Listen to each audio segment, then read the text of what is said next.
बॅनरबाजी करणं म्हणजे तुम्हाला तुमची ओळख निर्माण करावी लागते. ती ओळख तुम्ही तुमच्या कामातून तयार करा. तुमच्यावर थोडीशी टीका आहे की तुम्ही कुठेही तुमचे बोर्ड लावत नाही किंवा ते वाढदिवसाची हल्ली 100 चित्र असतात आणि त्याच्यामध्ये कोणाचा वाढदिवस आहे तेही कळत नाही. तर अशा प्रकारची जी सगळी चित्र वगैरे असतात त्याच्यामध्ये तुम्ही कधी जात नाही. कारण हल्ली काय झालं, एक नवीन जनरेशन आलं आहे, त्यांना ऑनलाईन काहीतरी बघावं लागतं, माणसं दिसावी लागतात.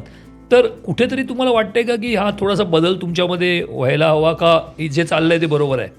म्हणजे हा विषय तसा बघायला गेलं तर राजकीय पक्षातल्या लोकांना जर कळला तर तो लोक म्हणजे हा वेळा आहे. हां. समजलं का?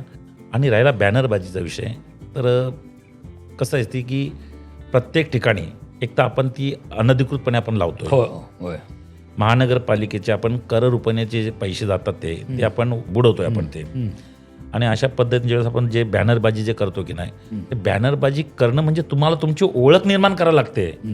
ती ओळख तुम्ही तुमच्या कामातून तयार करा. जो सर्वसामान्य जो कार्यकर्ता आहे ना, त्यांनी खरोखरच ह्या सर्व गोष्टी फार लक्षात ठेवणं गरजेचं आहे की जर तुम्हाला जर राजकारणात पुढे जर जायचं असेल तर तुमचा पाया पहिला भक्कम करा, तर वरची इमारत तुम्ही बांधा. बरोबर. ती इमारत कधीही चांगलीच राहणार, उभी राहणार आणि कायमस्वरूपी ती टिकाऊच असणार आहे. टिकाऊ असणार आहे.